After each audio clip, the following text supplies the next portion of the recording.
Hola a todos, bienvenidos a un nuevo vídeo en mi canal de YouTube Antón GF. Soy Antón García Fernández y les hablo como de costumbre desde Jackson, aquí en el estado de Tennessee, en los Estados Unidos de América. Y les doy la bienvenida a un nuevo episodio del podcast, en este caso, si la tecnología funciona con vídeo también, el en vez de la página, ese podcast en el que hablamos de libros y de todo lo que tiene que ver con la literatura que a mí más me interesa. Y en este caso vamos a hablar de libros, en este caso vamos a hablar de cómics, vamos a hablar de historietas, porque recientemente se ha publicado este libro que aquí tengo en mis manos, Ibáñez, el maestro de la historieta, publicado por Bruguera Random House, pues no hace mucho tiempo, y es un libro, ya tengo que decirlo desde el principio, excelente. He disfrutado muchísimo leyéndolo y desde luego lo recomiendo ya desde el principio de la emisión. Y su autor está preparado al otro lado de la línea cibernética. Voy a presentarlo.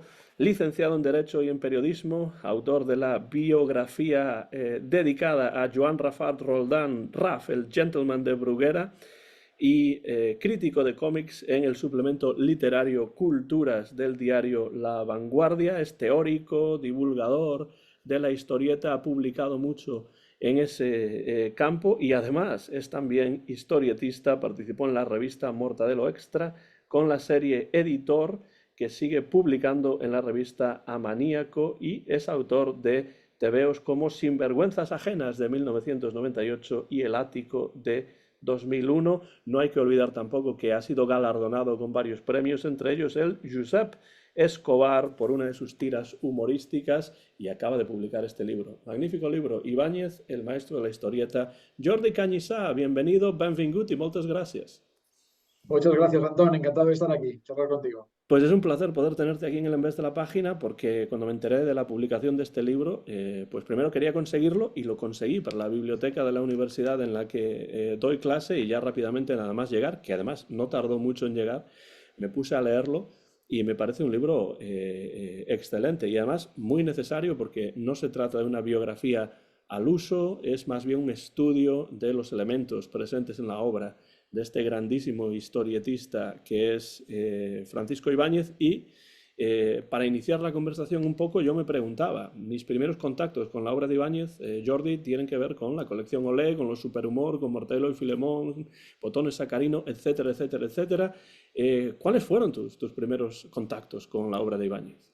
Pues mira, con la colección Olé precisamente, con la colección Olé, porque me la regalaron, yo era muy pequeño, no sé qué edad debía tener, 4 años tal vez. Estaba empezando a leer y un amigo de mis padres, pues aquello en una visita, para que el niño callara o estuviera tranquilo, pues me dio un mortadelo de la colección Olé que todavía conservo, ya muy desgastado por el paso del tiempo. Y yo no sabía en ese momento, no sabía, ya digo, prácticamente no sabía leer, o sea, empezando, no sabía que existieran las historietas, no sabía ni que aquello se llamaban cómics, historietas o tebeos, no sabía nada de nada. Pero me quedé fascinado por esa narrativa, ¿no? De encadenar imágenes y que a través de las imágenes aquello producía un significado. Evidentemente esto sumado a alguien que está descubriendo la lectura, pues es todo un mundo que vas descifrando, y descifraba pues el mundo escrito, el mundo textual y el mundo gráfico y el mundo de la secuencia gráfica. Lógicamente no podía teorizar esto todavía, pero es curioso que años después, décadas después, casi 50 años después, le sigo dando vueltas, la magia del cómic, de la narrativa y al universo de Ibáñez, o sea que a todo, sí, sí, sí. Y este Y, libro deriva de este primer shock, ¿no? ¿Y cómo fue evolucionando en ese sentido tu acercamiento a Ibáñez a lo largo del tiempo? Porque claro, a mí también me pasó algo semejante. Me atraían los dibujos, los chistes, por supuesto el aspecto visual, y también las historias, ¿no? En las que uno se zambullía con muchísima facilidad y te atrapaban de principio a fin. Pero ¿cómo fue evolucionando tu relación con la obra de Ibáñez y con la figura de Ibáñez? Porque veo también aquí dentro del libro que hay una fotografía en la cual estás con el maestro. Sí, sí. Sí, bueno, yo he ido acercándome en todas mis lecturas, siempre voy como acercándome por proximidad, ¿no? Por contacto, ¿no? Cuando de entrada te gusta un autor, intentas saber lo máximo de ese autor. Luego de ese autor ves que hay unas conexiones, intentas rastrear un poco esas conexiones, ¿no? Y esto se va creando como una red de conexiones. y vas ampliando también tu mirada, ¿no? Y esto es un poco lo que he hecho, y claro, pues ya son casi 50 años, tengo 51 años ahora, y desde toda la vida que he leído cómics, he leído TVOs, y bueno, pues he ido incrementando, ¿no? Ese conocimiento y la verdad es que con el caso de Ibáñez, pues esto, empecé con un álbum, luego vino otro, luego fui descubriendo también otros autores de Bruguera, con algunos tardé un poco más en conectar, con otros tardé incluso a descubrirles, porque bueno, los años 70 y 80 no fueron muy buenos en cuanto a reediciones de obra en Bruguera, no fue todo muy caótico y cuesta, ¿no? Volver a descubrir los clásicos y a ordenarlos bien, pero bueno, también es el placer de irlos descubriendo, ¿no? Y en el caso de Ibáñez, pues bueno, pues sí, fue de entrada a conocer su obra, luego descubrir que, evidentemente, pues más allá de Mortadelo habían otros personajes, ya vivir en directo la caída de la editorial histórica Bruguera, ¿no? Cuando suspendió pagos y cerró Bruguera, entonces Ibáñez tuvo que crear otros personajes que también salen en este libro, ¿no? Chincha, Tato y Clodoveo. Entonces viví en directo ese momento, que lo recuerdo perfectamente, ¿no? El día que llegó al kiosco la nueva obra de Ibáñez con los nuevos personajes de Ibáñez, un shock, ¿no? Todo aquello. Y bueno, pues a partir de aquí la recuperación de los personajes también, o sea, volver a tener derechos para publicar a Mortadelo y Filemón y bueno, las nuevas aventuras hasta las últimas que publicó, ¿no? Y también eso me permitió también acercarme a Ibáñez, ¿no? Pues a Ibáñez lo entrevisté varias veces, la primera vez como un pobre fancinero de un pequeño fanzine fotocopiado que era entonces Amaníaco y le hicimos una entrevista a Ibáñez, como en su momento entrevistamos también a Af o a Vázquez y a tantos otros autores. Y luego pues tuve la oportunidad también de volver a hablar con Ibáñez en otras ocasiones y una de estas ocasiones, la última vez que pude hablar con él, pues está esa foto que me encanta y que sale en el libro, porque yo creo que se nos ve en un momento como muy activos, muy conectados en la conversación y creo que fue bonito terminar el libro con esa imagen, ¿no? También era el momento en que Ibáñez acababa de fallecer y bueno, me gustaba que también se viera que este libro, por supuesto, no está improvisado y que este libro viene de mucho tiempo, ¿no? Que ha hecho ahora, pero que viene de una lectura con mucho pozo y con mucha relación con la obra del autor. Desde tu perspectiva de haber tenido la posibilidad de charlar, entrevistar a Ibáñez, ¿piensas que Ibáñez era consciente de la importancia de su obra o era una persona que no se daba demasiada importancia a lo que hacía y a lo que había conseguido a lo largo de las décadas? No le daba ninguna importancia, o casi ninguna, a ver, tampoco diría ninguna, tampoco diría ninguna. Él valoraba algo de su obra, que era el humor, el guión, él consideraba que el guión era importante, que hacer estos guiones es difícil, que no es fácil hacer reír, ahí estamos totalmente de acuerdo, pero luego había una parte, por ejemplo, que no valoraba en exceso, como el dibujo, ¿no? El dibujo no le daba demasiada importancia y creo que no era una cuestión de falsa modestia, creo que él lo consideraba. No sé exactamente por qué.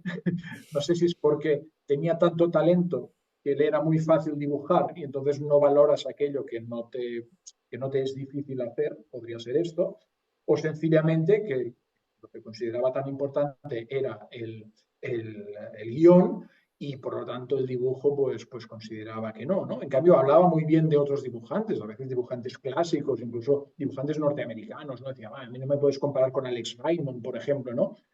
No sé, como si dibujar bien quisiera decir dibujar realista, dibujar de una forma clásica y lo suyo, el cómic humorístico, el cómic este así de narices grandes y de golpes y tal, pues no fuera una cosa o artística o que mereciera la pena valorar, ¿no? No sé exactamente por qué era, pero la verdad es que él no valoraba su dibujo, no valoraba su dibujo. Y entonces ahí uno de mis postulados, digamos, en este libro fue, pues bueno, pues vamos a contradecir al maestro con todo el respeto y con todo el cariño y vamos a decirle que alto y claro que Ibáñez era un gran dibujante, es un grandísimo dibujante y que ahí están las pruebas, ¿no? Y en el libro, pues, un poco el esfuerzo me parece absurdo, pero decir, bueno, vamos a demostrar que este señor dibujaba muy bien en muchos sentidos, en muchos terrenos, ¿no? Por ejemplo, en las portadas, por descontado, son extraordinarias las portadas, pero incluso, y a mí me gusta mucho fijarme en esto, incluso en viñetas muy modestas. Entonces me gusta también fijarme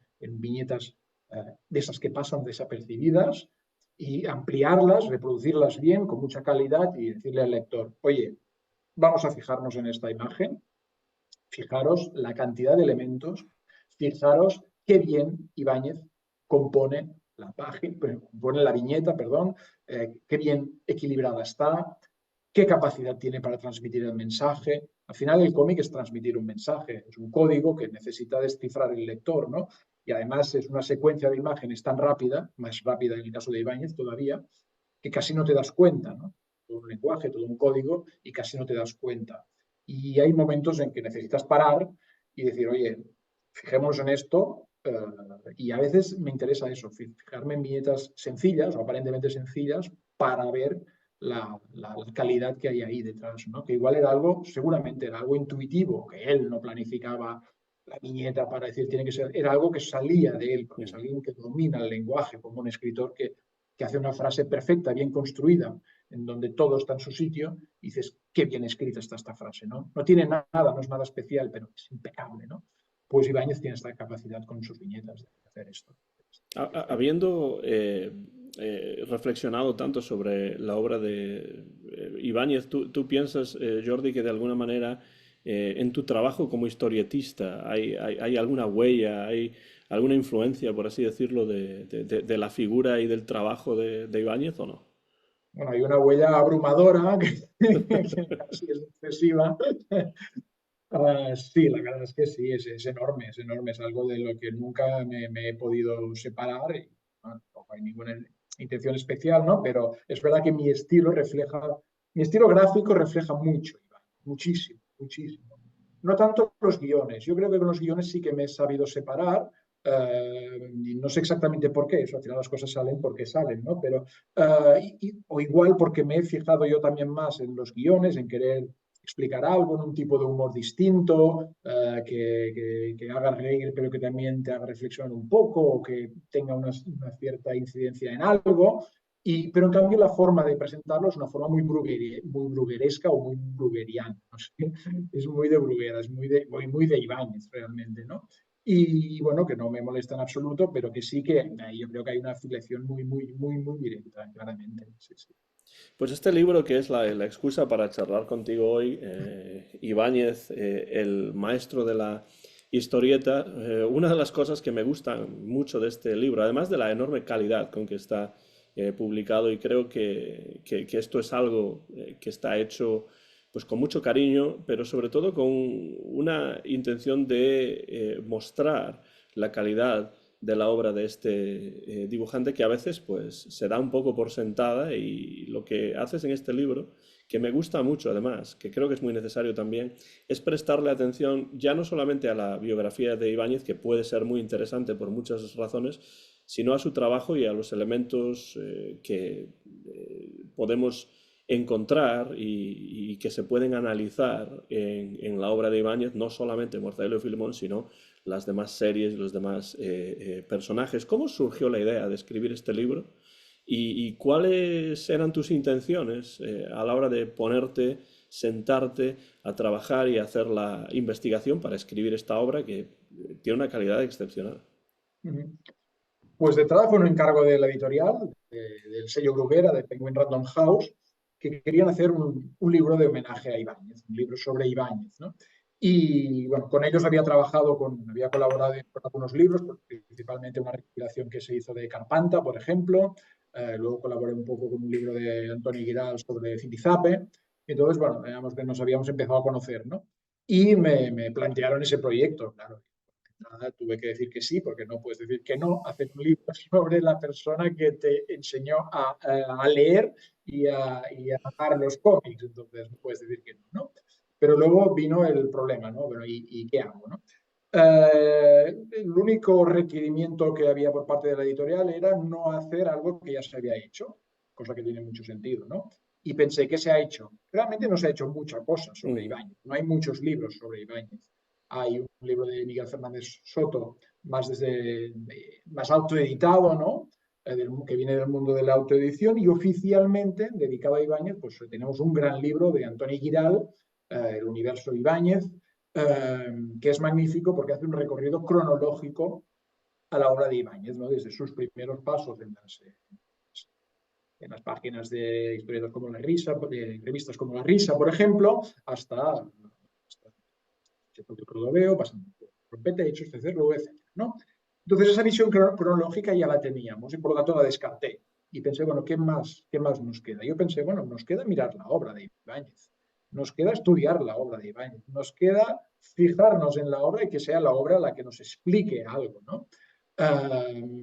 Y fue esto, fue mirar la obra y pensar qué podemos explicar de la obra, qué podemos sacar de ahí, ¿no? Y de entrada me surgió enseguida pues la pregunta, ¿no? A ver, Ibáñez es un superventas. Ibáñez es el autor español que más ha vendido de la literatura. O sea, ahí pongo cómic, novela, y le pongo todo en el mismo saco, ¿no? No hay ningún autor español que haya vendido tanto como Ibáñez, ¿no? Entonces, ahí hay un fenómeno detrás, ¿no? Y esto, ¿cómo se explica? Porque lo damos por asumido, pero ¿cómo se explica? Alguien que Mortadelo estuvo en activo 65 años. Entonces, un éxito de 65 años no es un éxito casual. Uno puede tener suerte un día y por casualidad pues triunfas con algo y tienes éxito pues, con una canción, con una novela, con una película, pero 65 años de constancia de éxito, hombre, yo creo que algo hay ahí que tiene que ver pues, con el talento, con la obra, con la calidad de la obra, no sé, y esto hay que investigarlo, ¿no? Y de ahí partió el trabajo del libro, ¿no? Pues ¿por qué nos gusta tanto Ibáñez? Y el libro arranca así, con esta pregunta, ¿por qué nos gusta tanto Ibáñez? Por lo tanto, fue ese juego de hacer hablar la obra y a ver qué me sugería y que fuera un poco un diálogo con el lector, ¿no? Porque claro, es un autor tan popular que yo no podía hacer ahora una tesis doctoral, ¿no? de Ibáñez, porque creo que no era el momento ni el lugar, ¿no? Más si te lo publica la editorial que publica los cómics de Ibáñez, con una gran distribución, no tenía sentido.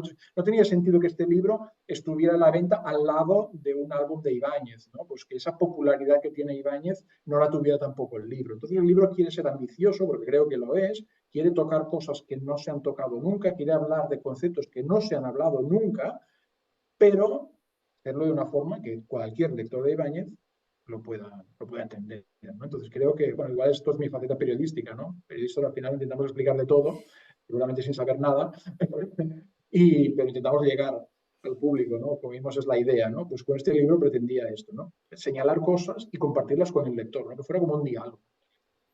Me gusta el estilo además porque no es un estilo academicista en absoluto, es muy legible, muy comprensible todo, pero hablando de temas importantes y en muchos sentidos complejos, de narratología, cuestiones artísticas, visuales, estéticas. Me parece un libro que en ese sentido está muy bien escrito y me pregunto cómo fue el proceso de documentación y de investigación para llegar a este producto final.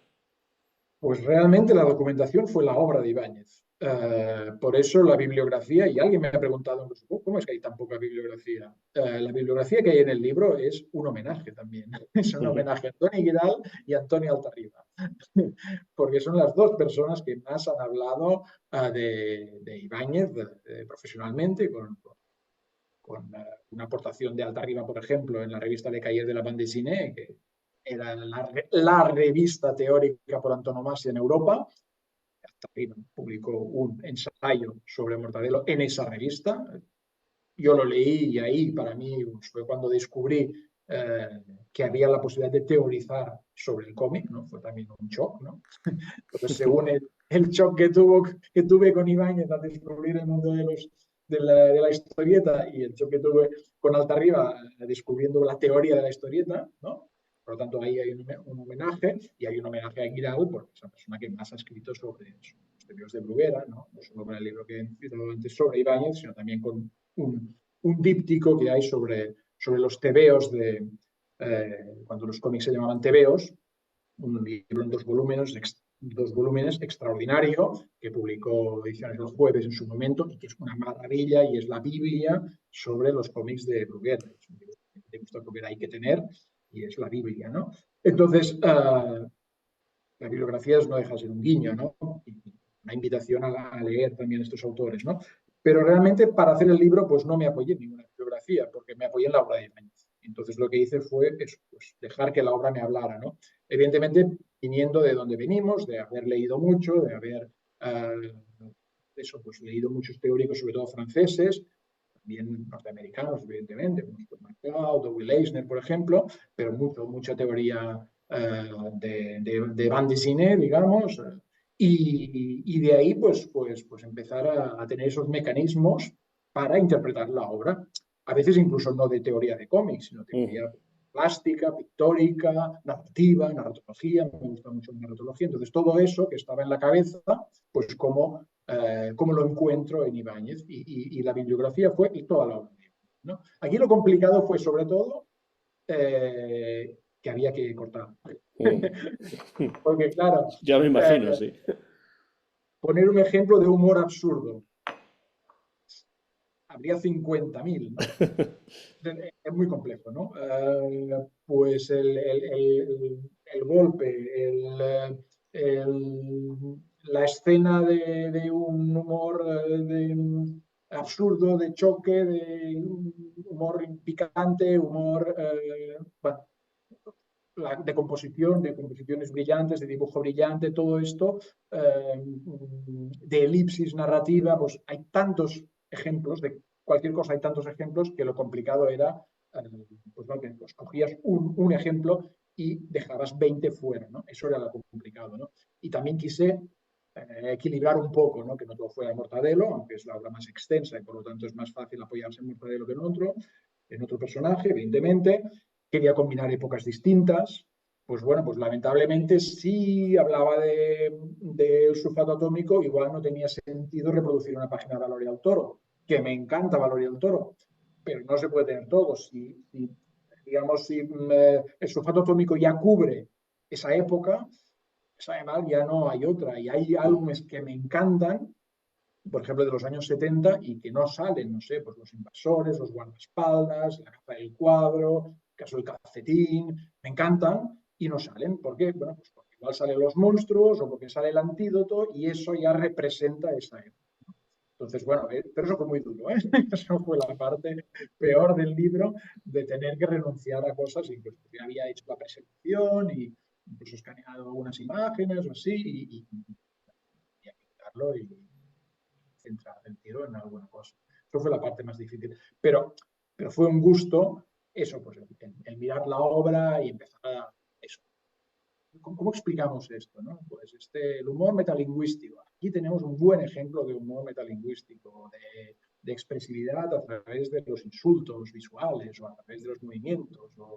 Bueno, pues todo esto fue un gustazo encontrar esto.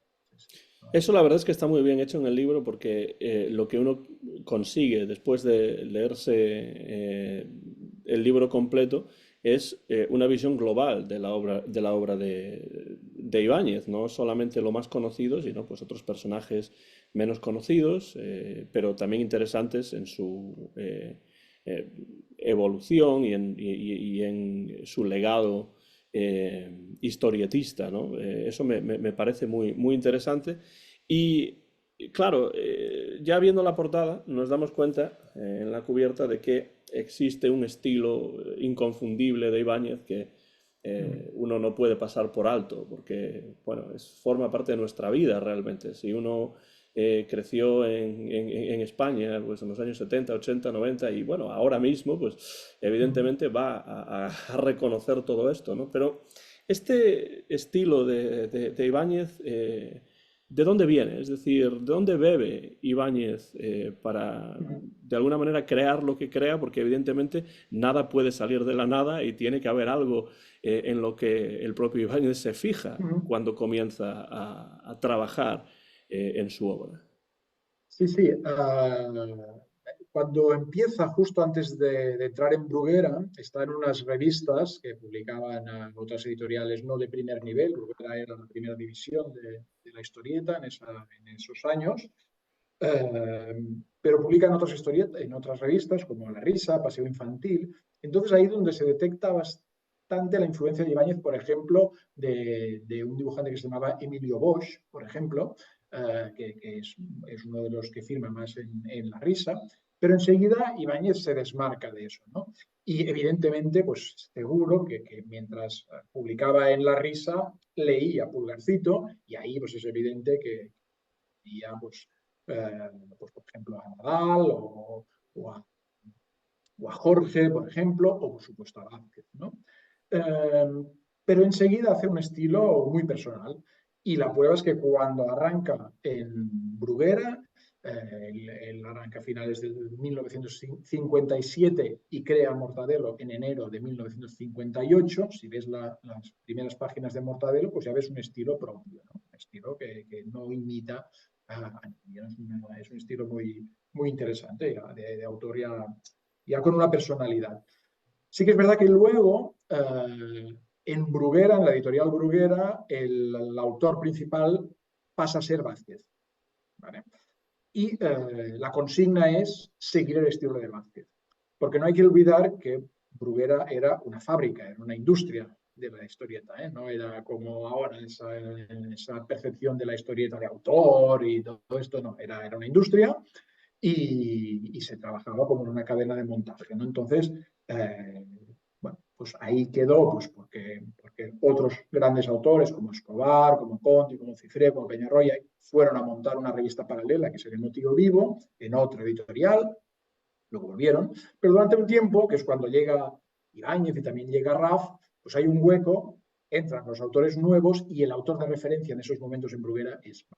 Entonces, a Ibáñez se le pide seguir el estilo de Vázquez. Incluso sigue una obra, una serie que había empezado Vázquez, que es la historia esa vista por Hollywood, una historia empezada por Vázquez, continuada por Ibáñez. Y ahí te das cuenta que Ibáñez es capaz de seguir con el estilo gráfico de Vázquez, ¿no? Es increíble y es el momento de ese Ibáñez pues con una distorsión de las formas pues más acusadas, ¿no? Con unas narices muy angulosas, puntiagudas, angulosas, ¿no?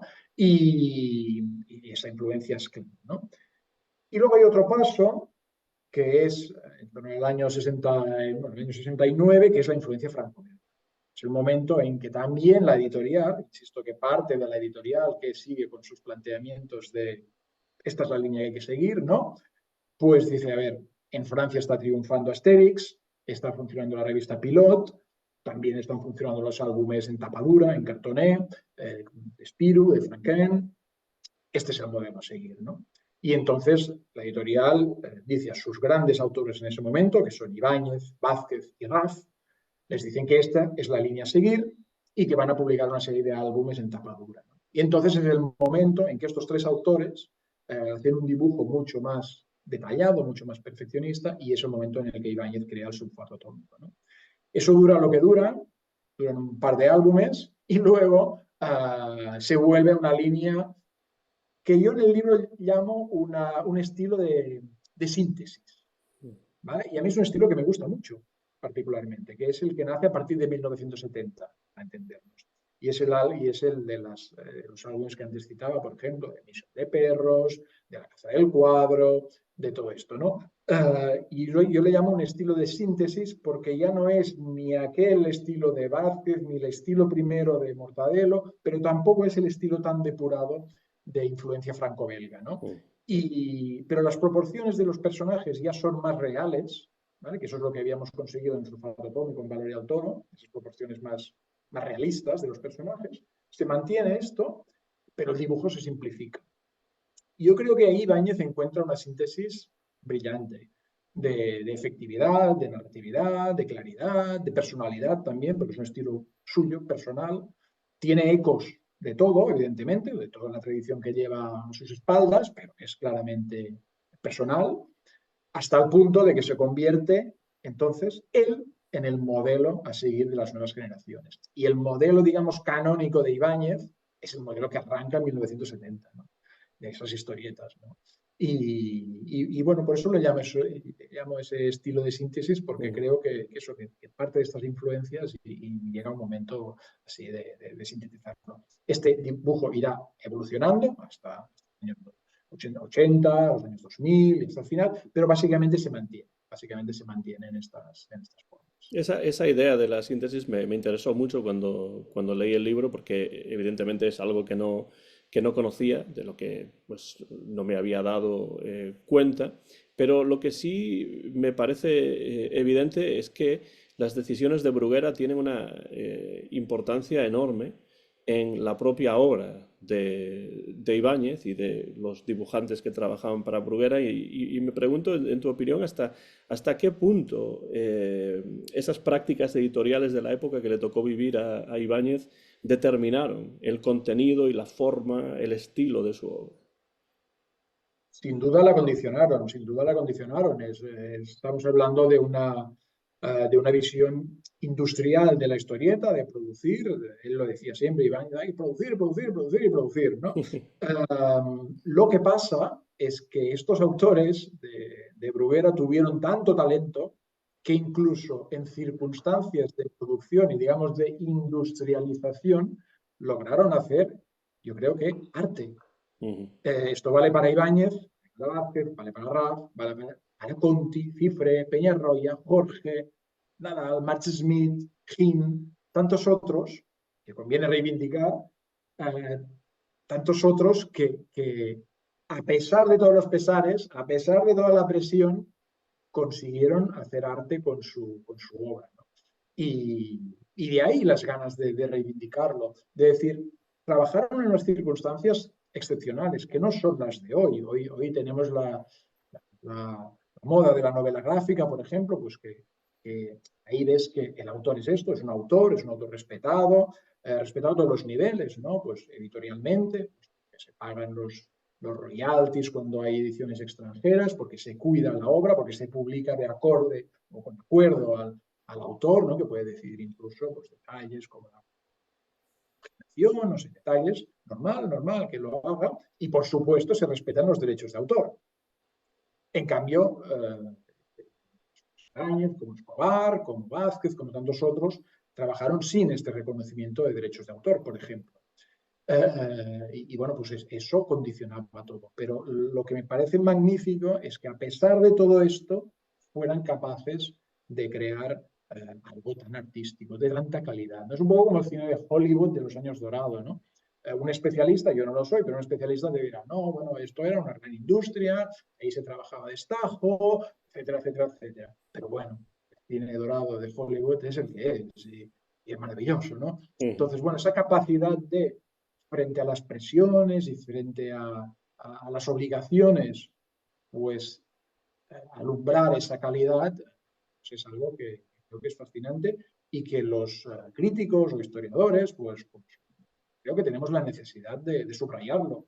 Y yo pretende esto también, ¿no? Es decir, oye, esto de aquí, esto es importante, esto es un patrimonio cultural, artístico de primer nivel, a pesar de que los autores mismos no lo consideraran, como decíamos antes, a pesar de las presiones editoriales, a pesar de ser algo dirigido inicialmente a un público infantil y juvenil, a pesar de todos esos apesares.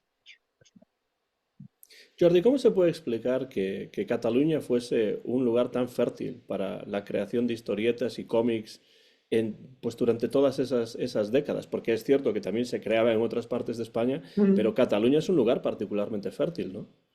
Sí, está claro. Yo creo que bueno, en Cataluña la potencia editorial históricamente pues ha sido y sigue siendo. Hoy en día siguen habiendo grandes editoriales asentadas en Barcelona.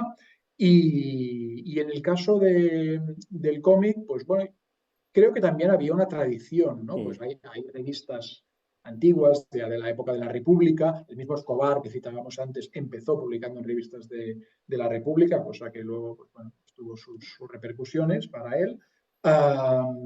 Y bueno, pues revistas, no sé, como Esquella de la Churracha u otras revistas más satíricas, ¿no? Tuvieron una gran tradición. Ahí estaban autores como Junseda, como Piso, que eran referentes y eran personas, pues bueno, pues que tuvieran relación con Picasso, ¿no? Cuando se reunían en las Quatre Gats, pues autores como Piso pues podían estar ahí, ¿no? Y yo creo que esa tradición, digamos, cultural, vinculada al dibujo, vinculada a la representación, por ejemplo, de las multitudes, en el caso de Opiso, por ejemplo, que es algo que luego Raf toma también, ¿no? Esas portadas llenas de multitudes, yo creo que vienen también de esa tradición muy catalana, ¿no? Yo creo que eso crea un caldo de cultivo, ¿no? Mm. Y luego, claro, la presencia de editoriales potentes ahí, ¿no? Y ahí tenemos también, pues bueno, la irrupción de TVO por una parte y la irrupción luego de El Gato Negro, que se convierte en Bruguera, ¿no? Y ahí tenemos, pues bueno, ya también un contrapeso, ¿no? Tenemos la línea más clara, más blanca de TVO frente a la línea un poco pues, más gamberra, más absurda, más iconoclasta de la revista Pulgarcito, ¿no? Mm. Y son como dos modelos, ¿no? Un poco como también como en Bélgica teníamos el clasicismo de Tintín versus pues esa también esa distorsión de la revista Spirou, ¿no?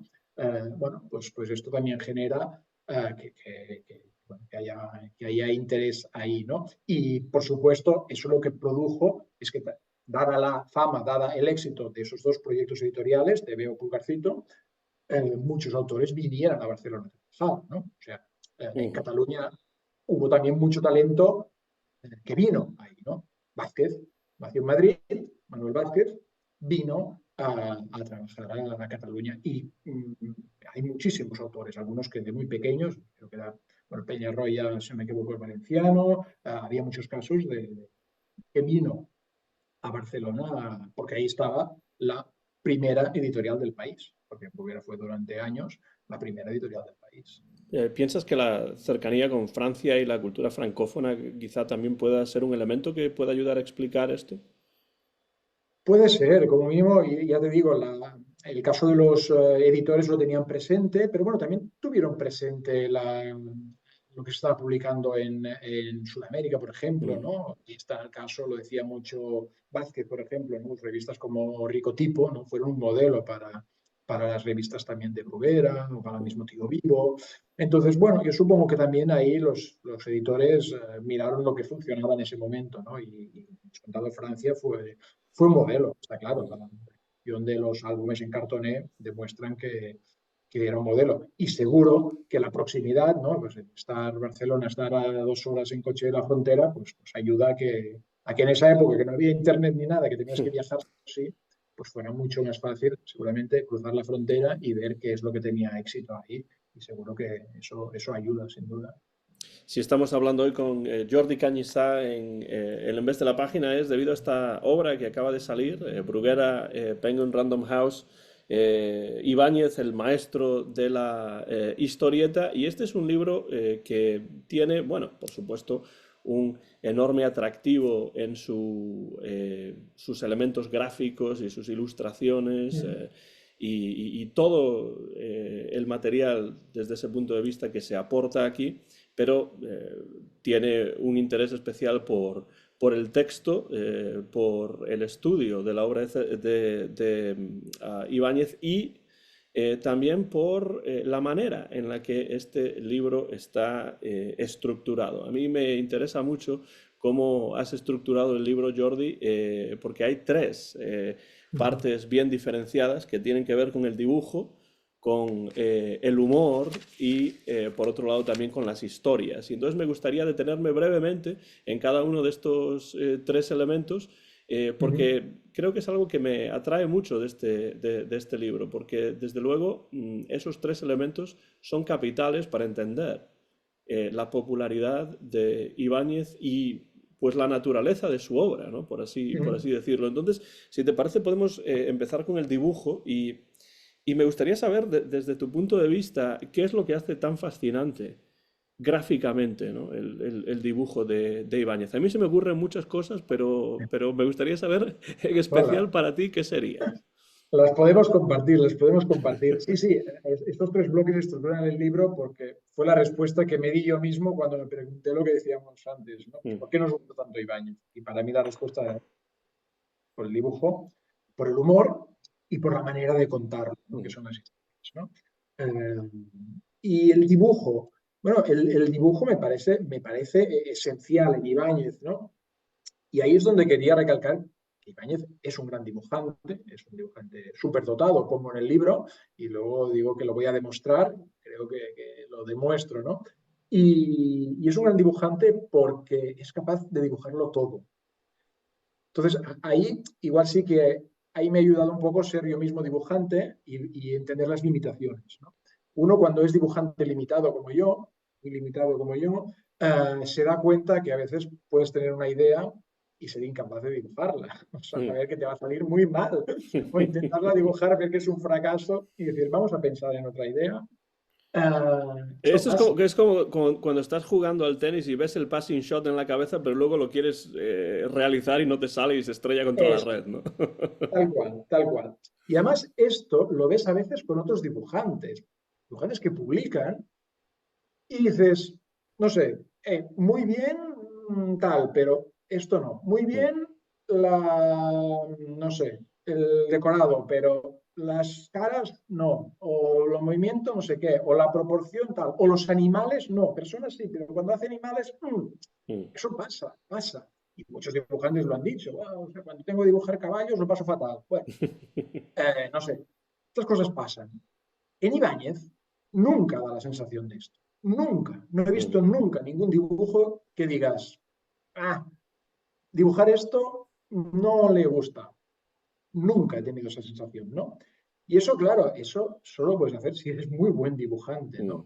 Ibáñez me da la sensación que lo podía dibujar todo, ¿no? Dibujaba todo.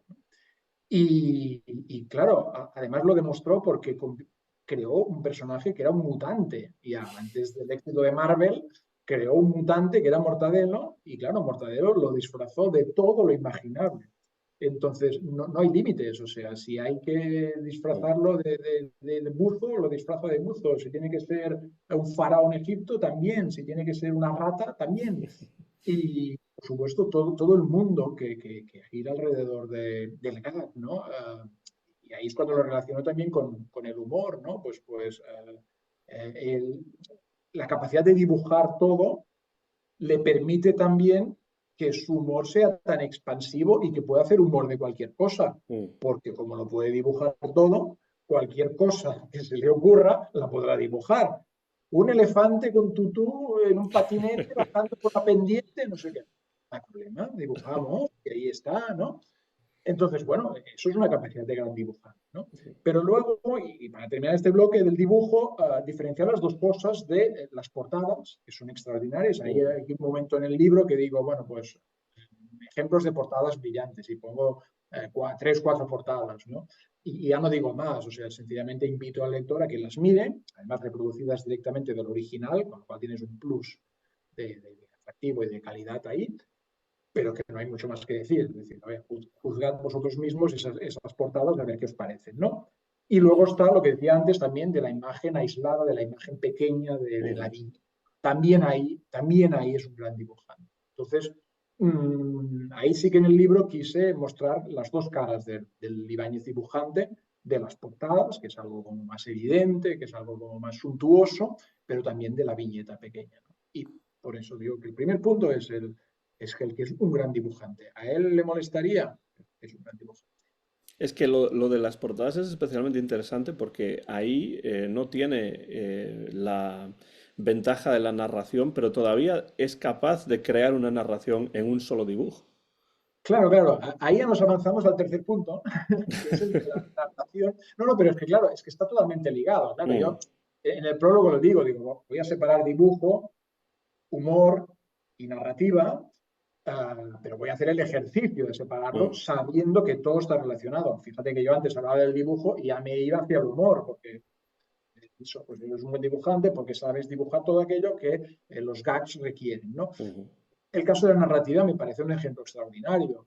Eh, Ibáñez es bueno narrando historietas de una página, historietas de dos, cuatro páginas o de ocho, historietas de 44 páginas. mm, Y el requerimiento de narrar de una forma u otra es distinto, no tiene nada que ver. Yo en el libro pongo que hay grandes novelistas que no saben hacer relato corto o cuentos, no saben. Y al revés, hay mm, grandes autores de relato corto que nunca han funcionado en la novela, porque la novela implica otra distancia, otro mm. ritmo y otras exigencias, ¿no? Hay algunos que lo saben hacer todo, pero no siempre, ¿no?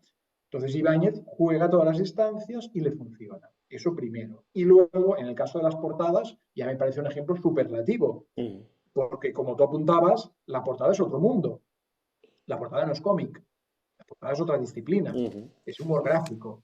Y tú puedes ser muy bueno narrando en formato cómic, una secuencia de imágenes estáticas encadenadas, pero sintetizar aquello en una sola imagen puede ser que no seas hábil, porque es una disciplina distinta, ¿no? Ibáñez es hábil en los dos terrenos y además hace una última pirueta, que es que las portadas, por ejemplo, es capaz de hacerlas con diálogo o mudas. Y le funcionan. Y le funcionan.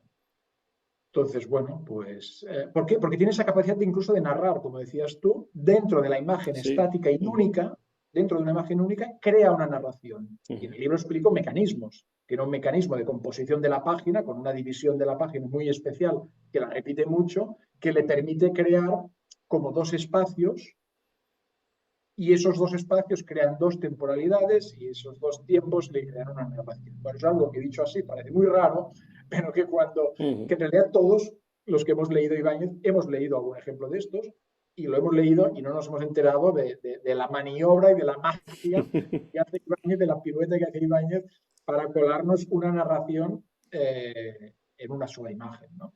Pues bueno, es esa capacidad la que me parece asombrosa y que yo en el libro he intentado decir, vale, pues mira, esto que hemos leído todos y que no nos hemos dado cuenta, fijaros, Ibáñez, cómo lo monta para llegar ahí, ¿no? A ese punto. Creo que sí. Y en ese sentido la elipsis es muy importante porque narra cosas sin necesidad de mostrarlas, tanto en las portadas como en, por supuesto, las narraciones en las propias aventuras de Mortadelo y Filemón o en el propio slapstick que comentas o vodevil que comentas en El botón es sacarino y todo este tipo de cuestiones que además eso también tiene mucho que ver con el humor, porque ese es el otro elemento. Hablamos del dibujo, de lo gráfico, y hablamos del humor, que por supuesto están relacionados, como tú has mencionado. Y me parece interesante que el humor, bueno, lo que más me fascina del humor de Ibáñez es ese aspecto absurdo, ¿no? de gran parte del humor. A mí eso realmente me atrae muchísimo, ¿no? Pero lo que me parece que es realmente magistral en la obra de Ibáñez es cómo él es capaz de crear humor tanto a partir del aspecto visual como a partir del aspecto lingüístico. Es decir, el lenguaje sirve para lo humorístico y por supuesto lo visual también sirve para lo humorístico y en muchos casos están entrelazados. Sí, sí, Ibáñez juega con todos los elementos que tiene, o sea, con todo aquello que puede jugar, él juega, ¿no? Y exacto, pues un poco el ejemplo de gags que son puramente textuales, que juega puramente con el texto, y ahí con fusiones, con cualquier cosa. Rompetechos sería un caso, por ejemplo, de personaje que juega mucho con el humor puramente textual, ¿no? Ve un rótulo que pone, ¡hay jamones! Y dice, ¡ay, qué bien! Jarrones, ¿no? Bueno, esa cosa de texto, ¿no? De la confusión del texto, es Ibáñez también, ¿no? Pero luego está la posibilidad de jugar también con los elementos de la imagen, con la simbología de la imagen, con los instrumentos gráficos, de jugar con escenas en que la clave es lo que ves y no lo que cuentan, o el momento en el que todo choca, ¿no? Que también lo comento en el libro, pues el momento en el que aquello que te dice el texto contradice la imagen o al revés, ¿no? O te esperas una cosa y luego la secuencia te lleva a otro punto, ¿no? Y hay ese choque, esa confrontación, ¿no? Pues juega con todo, juega con el encadenamiento de imágenes, juega con la elipsis, como tú decías, ¿no? Al final la elipsis es la magia del cómic, ¿no? Al final lo que define el cómic, no sé cuál es la definición de cómic, porque ahí todavía no he llegado, pero, pero la elipsis está en la clave, ¿no? Antes decías sobre la bibliografía, bueno, pues un autor como Benoit Peeters, el teórico Benoit Peeters y también guionista, dice que la magia del cómic es entre las imágenes donde opera, ¿no? Tiene una frase que es tal cual, la magia del cómic es entre las imágenes donde opera, ¿no? Es tal cual, es tal cual, es en ese lapsus que hay ahí, en ese espacio en blanco, ahí está la magia del cómic, ¿no? Y por supuesto Ibáñez explota esa magia, ¿no? Nunca la teorizó, nunca se planteó teorizar esto, pero la usa y tiene Ujú. un gran dominio y esos saltos que te produce de una viñeta a la otra, entre lo que te esperas, lo que te encuentras, eh, bueno, es un juego fantástico. Sí, él usa todos los elementos, absolutamente. Esa para mí es una de las diferencias entre el cómic y el cine, por ejemplo. Pues por supuesto, la elipsis existe en el cine también, Mm, pero es que en el cómic es parte del lenguaje y en el cine se puede utilizar o no, pero en el claro. cómic es necesario utilizarlo, ¿no? No quiero decir que esto sea, no estoy ensayando una definición de cómic, pero sí Mm, siempre he pensado que a veces se pone demasiado énfasis en las relaciones entre el cine y el cómic y demasiado poco énfasis en las diferencias que hay entre estas sí, dos formas artísticas, porque un cómic no es una película en forma de libro. Y entonces, claro, hay ciertos elementos que pues no comparten y yo creo que este es uno de ellos, porque claro, sí, de una viñeta hay que ir a otra y nosotros podemos ver las dos viñetas al mismo tiempo en la misma página, mientras que en el cine pues hay que ver una imagen detrás de otra porque, bueno, pues no tienes el negativo de la película, sino que tienes que claro, verlo en claro, claro. movimiento, ¿no? La simultaneidad, la existencia de la página misma, Mm, la viñeta que termina la página, eso Hergé, por ejemplo, dominaba muchísimo esto, autores como Peyo, por ejemplo, dominan ujú, mucho la imagen final de página, ¿no? Eso que te obliga a girar, ¿no? El poner una imagen grande después, porque es antes de girar, ¿no? La viñeta de impacto, resérvatela para después, para cuando mm, hayas pasado la página, mm. ¿no? Todos estos elementos son los propios del cómic, ¿no?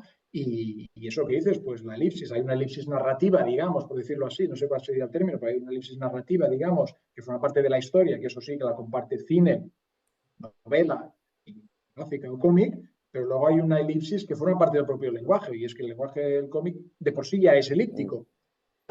Y te lo encuentras porque para saltar de una viñeta a la siguiente, el lector tiene que poner de su parte, ¿no? Y esa participación es la que te abre un abanico de posibilidades increíble, ¿no?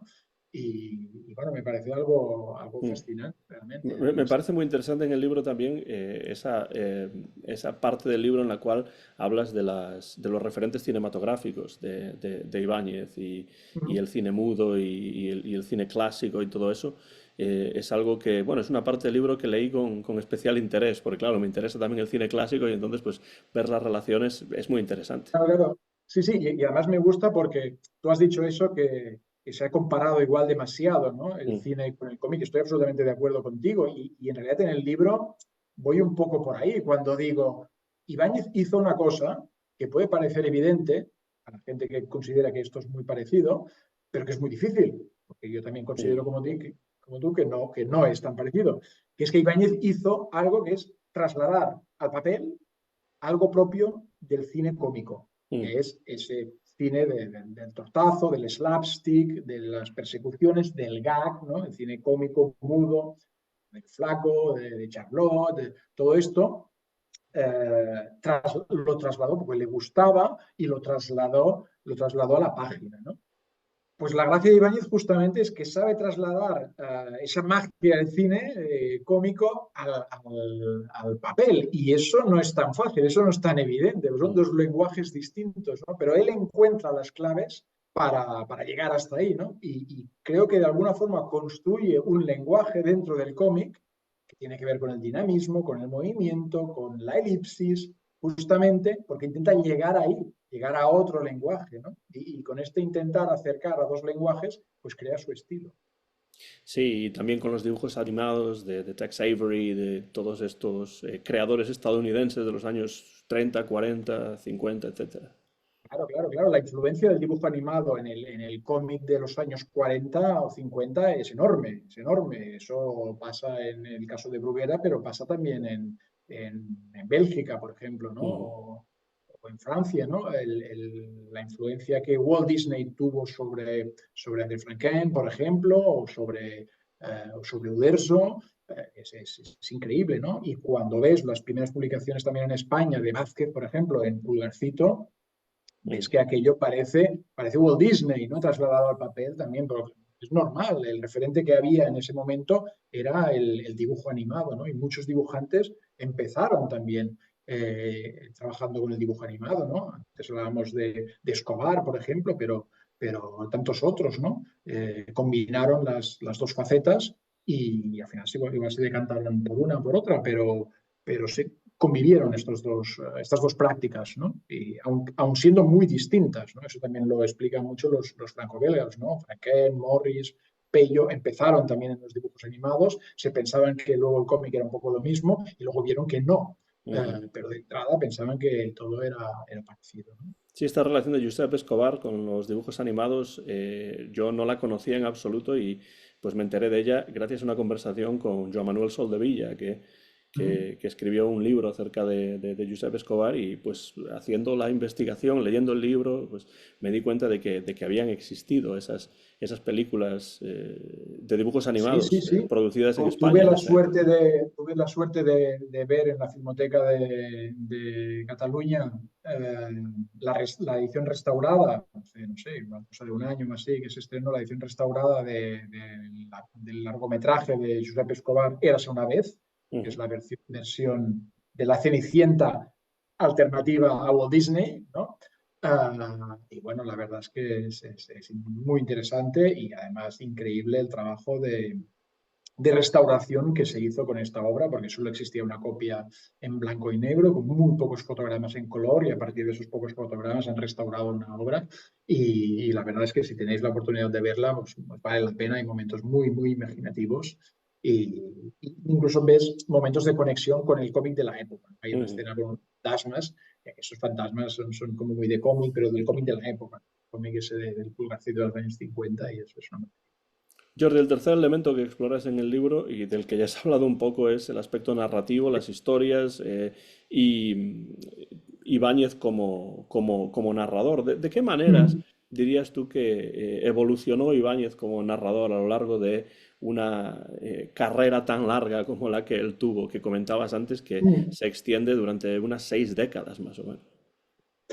Sí, de entrada, para mí el cambio importante que hay es que conforme se va haciendo famoso, le piden más páginas, Mm. quiero decir, no más páginas en conjunto, sino más páginas de una historieta. La historieta que antes era de una página, pues lo pasa a ser de dos, de cuatro, de ocho, o las historietas largas, ¿no?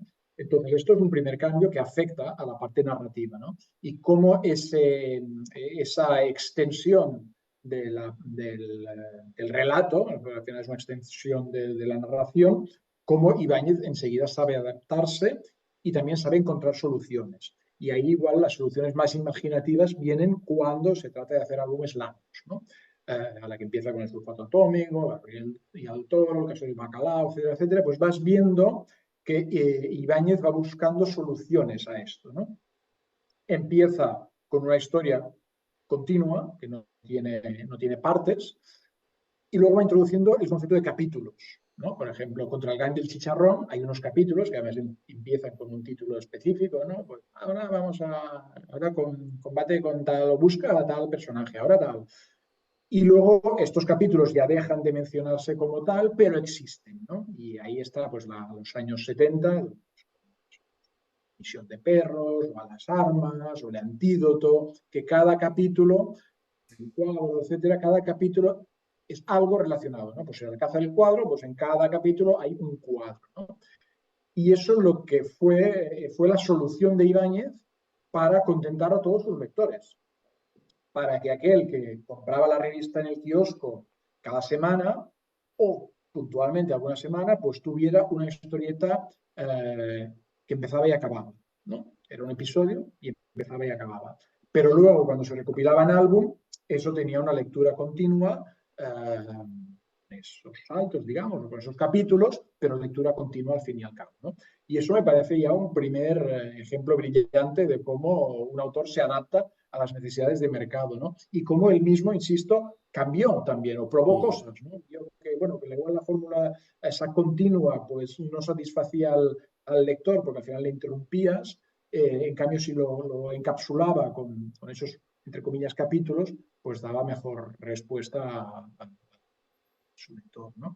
Y creo que es un buen ejemplo de cómo se adaptó narrativamente a esos retos. Luego también cómo las temáticas van cambiando, ¿eh? Ujú. También el caso de Mortadelo, Filemón, serie más longeva, vemos como de repente entra la caricatura de la realidad, ¿no? Como a partir de los años 80 empiezan a haber caricaturas de personajes, ¿no? Ahí aparece Ronald Reagan, aparece Gorbachev, por ejemplo, Bueno, ya es un primer guiño y luego esto se explota mucho más pues ya en los años 90, 2000, cuando empiezan, bueno, ahí a las críticas o la comicidad directa o la caricatura directa Mm. de políticos, ¿vale? Y ahí pues aparece Aznar repetidas veces, luego ya aparece Bárcenas vinculado al mundo del tesorero y al mundo de la corrupción, ¿no? Ujú.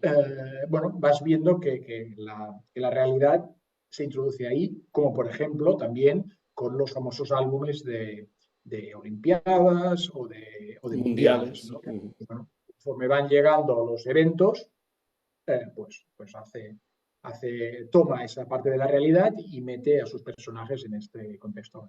Esos estaban entre mis favoritos cuando era pequeño, porque claro, a mí siempre me han gustado mucho los deportes, prácticamente todos los deportes, tanto si yo los practicaba como si no, y entonces claro, cómics como los de Eric Castell, por ejemplo, y los de, aunque yo era del Celta, no del Barça, pero bueno, daba igual, lo importante Sí, sí, es que era del de fútbol. fútbol, ¿no? Y en este caso pues también los Juegos Olímpicos, los Mundiales, etcétera, y además, bueno, con ese humor típico de Ibáñez. Pero esto que comentas acerca de la realidad, de la representación de la realidad, yo suelo decir en los vídeos, en el canal, porque así lo creo además, que uno puede estudiar gran parte de la historia del siglo XX a través de la obra de Hergé y a través de los cómics de Tintín. Y claro, esto no podemos decir lo mismo necesariamente de las obras de Ibáñez, al menos no de la misma manera, pero ¿en qué sentido Ibáñez refleja el contexto histórico y el contexto social, político de la época que le toca vivir, especialmente teniendo en cuenta que parte de esa época que le tocó vivir tiene que ver con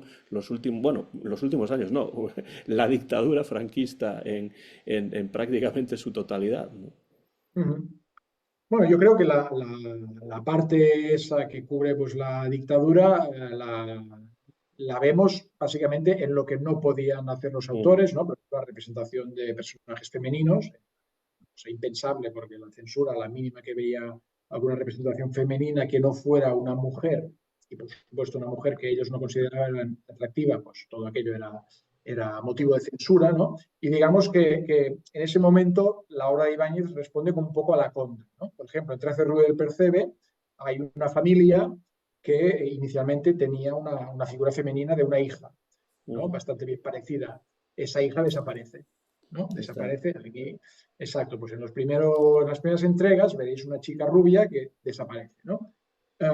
Más adelante veremos que, bueno, también pues, desde el principio veremos que hay un sabio ahí que hace una especie de doctor Frankenstein loco y llega un momento que ese personaje se va de la casa, abandona la casa y eso fue por presión de la censura también, ¿no? O sea que de alguna forma vemos el reflejo de la época un poco a la contra, ¿no? Pues viendo cosas que ahí no podían aparecer. Por supuesto también el lenguaje, ¿no? Todo el lenguaje, no ya de Ibáñez, sino de la histórica Bruguera, de suplir, de cambiar los insultos por expresiones, ¿no? Pafacio, percebe, pues estas cosas, bueno, una forma de dromedario, ¿no? O sea, que pudieran insultar llamando dromedario a alguien, pues bueno, una forma de huir de la censura, ¿no? Y es donde lo ves, ¿no? Pero es verdad que cuando luego Ibáñez refleja más los cambios es a la que empieza a retratar a políticos, bueno, a partir de los años 90, por ejemplo, hay el famoso álbum de Barcelona 92, con una amplia presencia de políticos españoles, y luego vas viendo eso, pues álbumes dedicados a las elecciones, álbumes dedicados a la llegada del euro, al acuerdo de la Unión Europea en Maastricht, por ejemplo, pues hay varias cosas que él hace siempre la parodia, ¿no? Llega el tema del cambio climático, se habla del cambio climático, él habla de esto, lo trae ahí, ¿no? O de la ecología y habla de los verdes, ¿no? Bueno, pues ahí está siempre. Yo creo que él buscaba siempre la conexión con el lector, con la actualidad, y era Mm. una forma también de renovar su obra, ¿no? Lo que decíamos antes, ¿no? De mecanismos de Ibáñez para mantenerse activo, para mantener sus personajes vivos, porque bueno, uno de los mecanismos fue la crítica, ¿no? En su momento fue, por ejemplo, la introducción de personajes secundarios, como Super, como Bacterio, como la Ofelia, ¿no? Los personajes secundarios ayudan a dar aire a una serie que ya Ujú. lleva muchos años, la corrupción de la tía, ¿no? Antes era una agencia de información, luego son la tía, ¿no? Pues esa modernización, esa parodia también, porque es el momento que entra la parodia de James Bond y todo esto, La pues eso, CIA, claro. la CIA como parodia Mm, también de ese mundo de espías, un poco como Anacleto de Vázquez, también era de directa de James Bond también, pues bueno, ese mundo tecnológico aparece con la tía, ¿no? Y eso también es un cambio del país, ¿no? Porque yo creo que las primeras historietas de Mortadelo y Filemón, para seguir con este ejemplo, eran una agencia de información, era algo pequeño, pasaba en un piso, ¿no? Era porque yo creo que toda la España de la época era una España más gris, más encerrada sobre sí misma, más pequeña, ¿no? Y llega un momento bueno, que empieza a abrirse, mm. que empieza a proyectarse al exterior y creo que en ese momento pues el concepto de la guía, de la modernidad, de la tecnología, irrumpe también en la serie. O sea que de alguna forma lo podemos ver. Pero yo sobre todo lo que creo que Ibáñez lo que retrata muy bien, más que periodos históricos, es el carácter de Mm. todo un país, ¿no? Bueno, pues incluso ahora que sacabas el ejemplo de Trece del Percebe, pues ahí yo creo que es un retrato de todo un país, ¿no? De la mezquindad, del engaño, de la chapuza, Mm. de todo. Bueno, pues ahí está todo, ¿no? Yo creo que nos sentimos muy representados también en esa distorsión cómica del país a través de un humorista. Sí, y va más allá del país, además, porque en algunos casos son personajes tipo que son universales, que uno podría encontrar pues tanto en España como en los Estados Unidos, como en el Seguro. círculo polar ártico, ¿no? Sí, sí, sí. Lo que está claro es que 13 Rue Percebe a mí es una serie que me gusta especialmente por esa razón, porque son de alguna manera es como una mezcla de chistes o de viñetas cómicas Sí. que en Ujú. principio pues no tienen relación unas con las otras, pero que sí que tienen relación porque Sí, están todas incluidas dentro de un todo orgánico, ¿no? sí. Que es el edificio. Bueno, en algunos casos tienen incluso relación, pues unos pisos con los otros y unos personajes con otros. Me parece realmente una idea muy original que supongo que vendría de algún lugar pero que desde Ujú. luego funcionaba a la perfección en manos de Ibáñez. Sí, sí, el recurso dentro de una casa, pues bueno, de esta sección de la casa es algo que hay muchas historietas antiguas que ya usan este recurso. El mismo Vázquez lo había utilizado puntualmente en una página que se llamaba Villa Pulgarcito. Eh, pero la clave de Ibáñez es que es capaz de adoptar esa estructura de forma rígida y convertirla en serie, ¿no? Porque al final la idea de un chiste de un tendero, de un chiste de un ladrón o de un chiste de un moroso, pues bueno, un chiste lo puedes hacer, pero la capacidad de semana tras semana hacer ese chiste de esos mismos personajes, yo creo que ahí es la clave de Tercer Pueblo. Ujú. Sí, sí, y además son docenas de, centenares, diría, de planchas diferentes. Después en el libro, el maestro de la historieta Ibáñez, hay una cuarta sección de homenaje, que me parece interesante porque aparecen otros dibujantes, otras personas que homenajean Sí. a Ibáñez y bueno, me pregunto cómo se te ocurrió esta idea, qué dificultades tuviste en contactar con todas estas personas, porque además Uh -huh. no solamente es que haya comentarios de personas, algunas más conocidas que otras, pero todas relevantes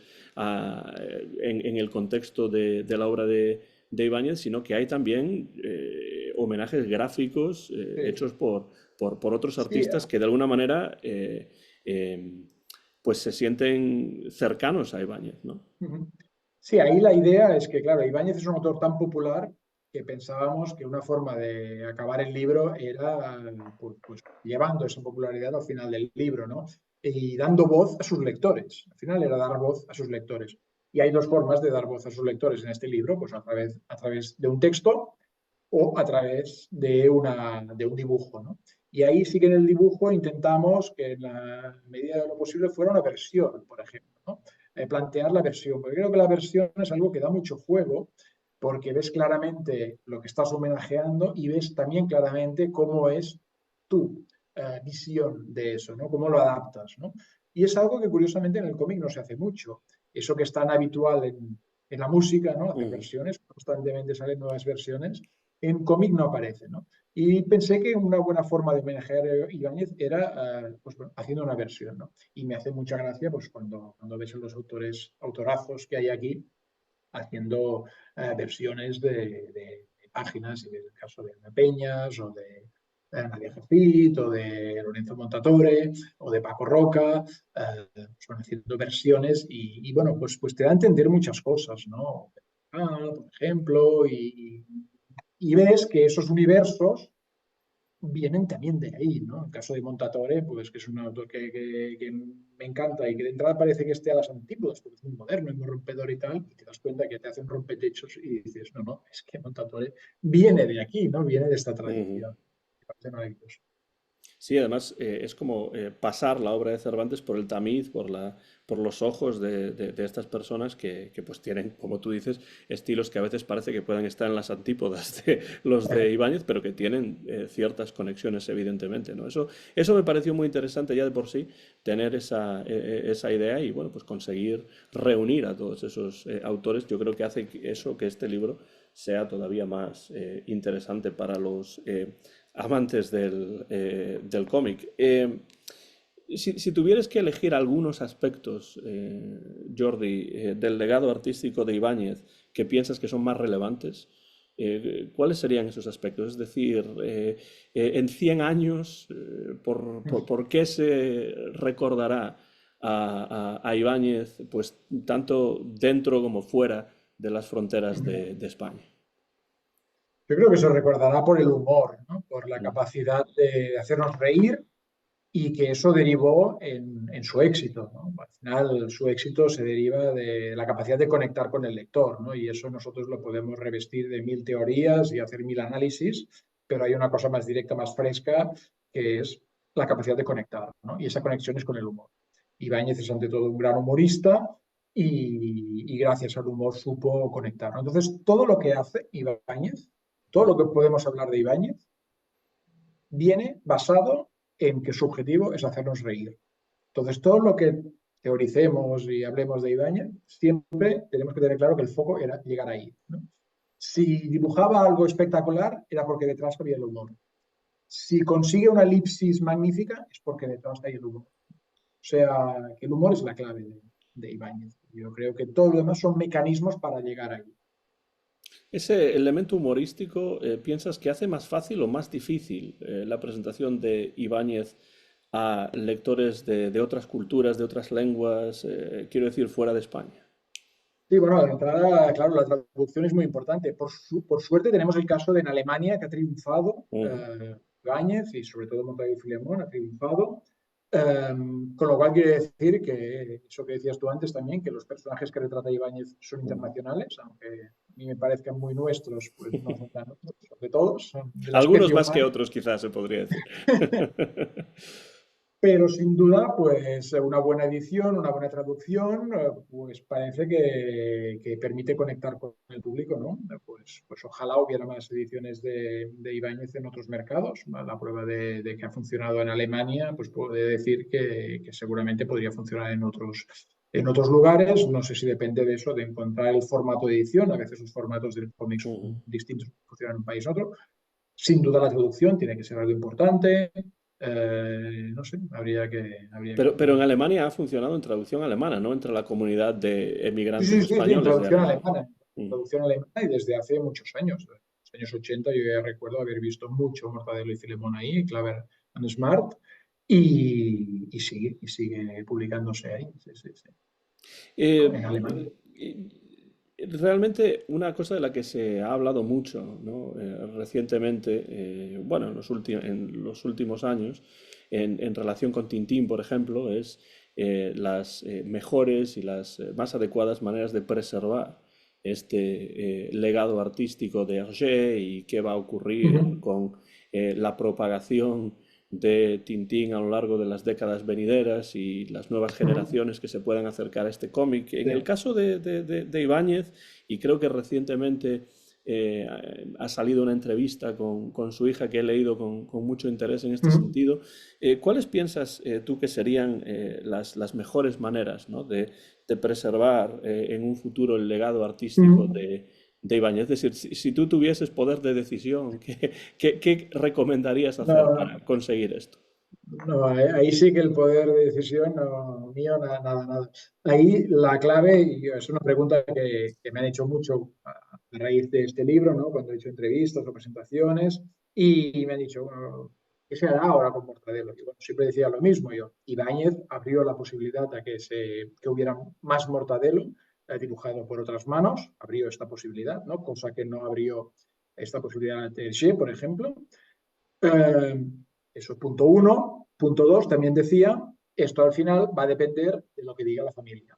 Ujú, Que son los herederos los que van a determinar cómo se gestiona el legado de Ibáñez. Y justamente, como dices, pues hace muy pocos días, en La Vanguardia entrevistamos en exclusiva a la hija de Ibáñez, a Nuria Ibáñez, y le hicimos la inevitable pregunta, ¿continuará Mortadelo en otras manos? Y la respuesta fue que de entrada la continuidad que ella prevé, que la familia prevé, es editar la obra de su padre, editar la obra de Ibáñez, porque considera que es una obra muy extensa, ujú, y tenemos la razón, muy extensa y que además a día de hoy no está toda disponible en las librerías. ujú, Y eso también es una evidencia. Es verdad que no es lo mismo gestionar 24 álbumes, que son los de Tintín, 22 estándares más dos extraordinarios, 24 álbumes, no es lo mismo gestionar 24 álbumes con, no sé si son 300, digo no sé porque es que no existen tantos álbumes, o sea, a día de hoy, cuando salga el último álbum, el álbum póstumo, será el número 222 de la colección, pero esa colección no incluye toda la obra de Mortadelo y Filemón. Hablo solo de Mortadelo y Filemón, luego están todos los demás. Pero si nos centramos solo en Mortadelo y Filemón, igual estamos hablando de, no sé, que 300, más de 300 álbumes, no existen estos ahora disponibles, ¿no? Entonces, bueno, me parece muy interesante también que el primer punto de partida sea decir, a ver, de entrada, que la obra de Ibáñez esté disponible, se pueda comprar, se pueda adquirir en las librerías, esté viva editorialmente y además que esté bien editada en condiciones y tal vez con un formato nuevo quizás. Eso primer punto. Y luego apoyarse en otros elementos, digamos, de productos derivados, películas, series, exposiciones, libros teóricos, tal vez, no sé, todo un entorno que no sea hacer nuevos cómics, pero sí desarrollar nuevas ideas en otros formatos y en otros soportes. Y esa es la idea que nos comunicó la hija de Ibáñez en esta entrevista en La Vanguardia, ¿no? Entonces me parece muy, bueno, por supuesto, me parece muy, muy respetable y en todo caso es verdad que es que la obra de Ibáñez a día de hoy no está disponible toda, porque es tan grande que es muy difícil de gestionar. ujú. O sea, tener 24 álbumes vivos editorialmente es algo asumible, tener 300, 400, 500 álbumes vivos es algo mastodóntico. Entonces, bueno, solo organizar esto me parece ya un reto. Y ahí está, ¿no? Esa es la propuesta y me parece muy, muy honrada porque también dice mucho de la necesidad de preservar el patrimonio, en este caso de su padre, ¿no? Creo que igual lo fácil sería hacer, bueno, hacer otro Mortadelo más con otras manos y probar y seguramente sería un éxito comercial porque todos tendríamos la curiosidad de verlo, ¿no?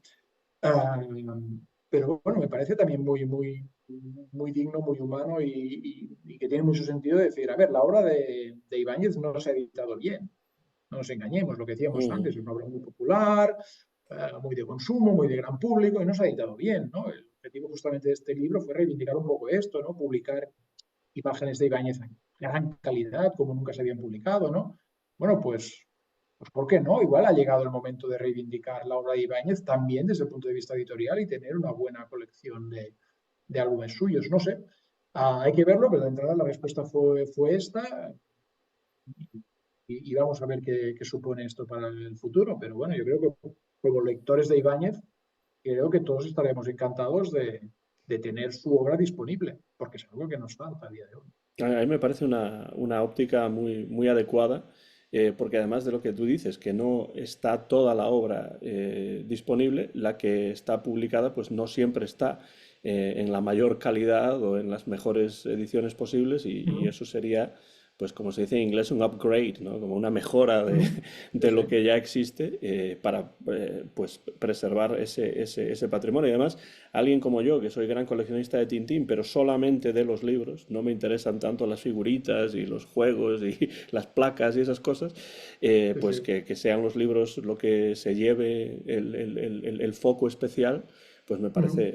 me parece muy adecuado. Y ya que hablabas antes o mencionabas películas y ese tipo de cosas, ¿qué opinión te merecen las adaptaciones pues, fílmicas o de dibujos animados de Mortadelo y Filemón? Porque yo reconozco que no las he visto todas, pero algunas sí que he Ujú. visto.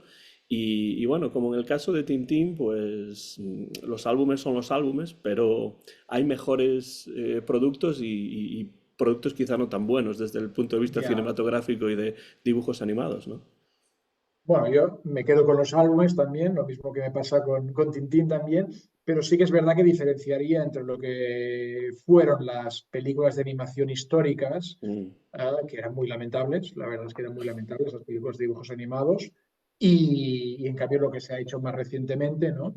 De películas así de tanto de animación como con actores reales de Mortadelo, y ahí sí que ves que como mínimo hay un ingenio gráfico y hay una capacidad de resolver y de trasladar, ahí en ese caso es el caso inverso, ¿no? De trasladar al cine el dinamismo de Ibáñez, que bueno, que te puede gustar más o menos, pero sí que es verdad que hay momentos muy conseguidos y como mínimo hay un esfuerzo creativo de encontrar soluciones ahí, ¿no?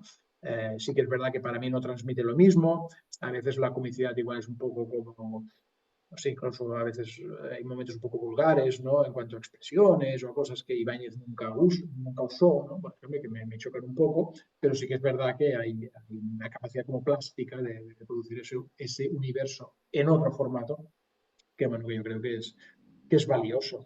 Sin duda, como el mundo del cine, pues tecnológicamente cada vez pues, avanza más, es posible hacer más cosas y tal. Bueno, pues el caso de Spielberg, por ejemplo, cuando finalmente hizo su Tintín, después de tantos años, lo había hablado incluso en persona con Hergé, ¿no? Y no, bueno, no sé si en persona, pero lo había hablado con Hergé. Y lo que tardó en hacerlo, bueno, pues cuando la tecnología estaba madura como para hacer su Tintín, lo hizo, ¿no? Pero no antes. Bueno, pues seguro que también con los cambios que habrá tecnológicos en el mundo del cine o que ya hay, pues se pueden buscar soluciones nuevas en formato de película, de serie, de animación. Bueno, estamos viendo ahora unas series de animación, unos dibujos extraordinarios, pues ¿por qué no? Ahora pensar que hay adaptaciones posibles de Mortadelo, sin duda. Y ahora incluso se dice que Peter Jackson va a hacer una película sobre las siete bolas de cristal y el Templo del Sol, que Claro, eso... el proyecto era de tres, es que históricamente, bueno, inicialmente el proyecto era de tres películas del dúo Spielberg-Jackson. Y sí, es verdad que quedó la segunda pendiente y parece que habría una tercera, pero sí, ha oído que ahí está las siete bolas de cristal. Un proyecto que sí es realidad ya y que sé que tienes ahí es un álbum póstumo de Sí. Ibáñez que se titula París 2024 y que se refiere, por supuesto, a los Juegos Olímpicos que se van a celebrar en la capital francesa este verano, que ya, pues Es desgraciadamente, verdad. Ibáñez no va a poder presenciar, pero que acaba de salir.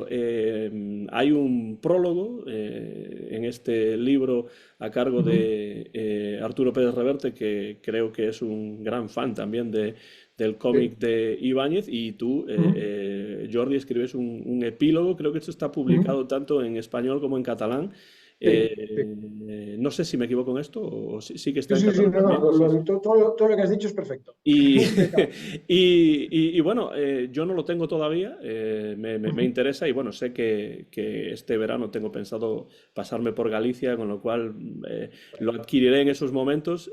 Háblanos un poco, si puedes, de este París 2024, cuál es la, por así decirlo, Yo te intrahistoria lo de este... recomiendo, yo te lo recomiendo y lo recomiendo a cualquier persona que le guste Ibáñez, incluso diré que le guste mínimamente Ibáñez o que en algún momento haya tenido una conexión con Ibáñez como lector, ¿no?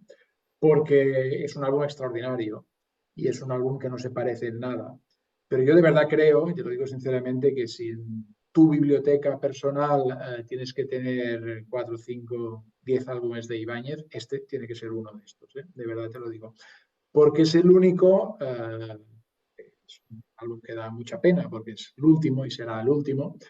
A pesar de esto, es el único álbum en el que vemos Ibáñez tal cual, sin filtros, ¿no? Es el dibujo a lápiz, tal como él lo dejó, encima de su mesa, literalmente, y es el dibujo antes de que luego pues, otra persona lo pase a tinta, de que otra persona lo coloree, por ejemplo, y salga el álbum que conocemos, ¿no? El álbum estándar, ¿no? Y ves el dibujo de Ibáñez en crudo, y ves el dibujo tal cual, ves las líneas a lápiz, ¿no? Cómo las va perfilando, cómo van haciendo el dibujo, ¿no?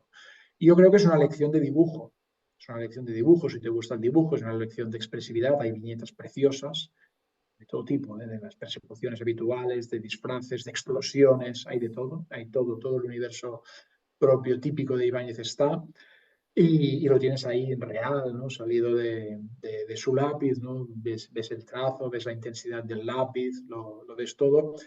Es extraordinario que con 87 años Ibáñez dibujara también, es extraordinario que dibujara también con 87 años y nos deja una obra que es memorable. Es el Tintín y el arte alfa de la historieta española.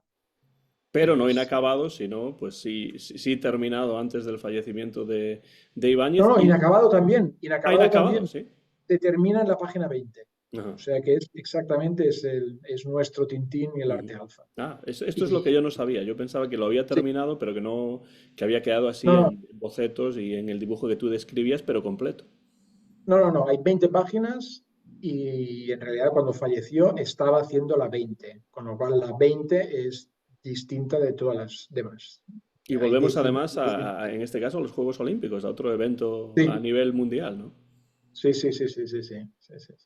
Ahí queda, por tanto, la recomendación de ese París 2024, el arte alfa de Ibáñez, porque por desgracia falleció Ibáñez antes de poder terminarlo y que se acaba de publicar con un prólogo de Pérez Reverte y un epílogo de Jordi Cañizac, que es nuestro invitado hoy aquí en el Envés de la página, por haber publicado recientemente este libro, Ibáñez, el maestro de la historieta, magnífico libro, la verdad, que es bueno pues para regalárselo a uno mismo o para regalárselo a otros, para verlo, pero sobre todo para leerlo también, que eso es de lo que se trata. Y no es el único libro, evidentemente, que ha publicado Jordi, porque Jordi lleva mucho tiempo ya publicando diferentes trabajos acerca de la historieta, además de sus propias historietas. Es también crítico en el diario La Vanguardia y bueno, pues ahí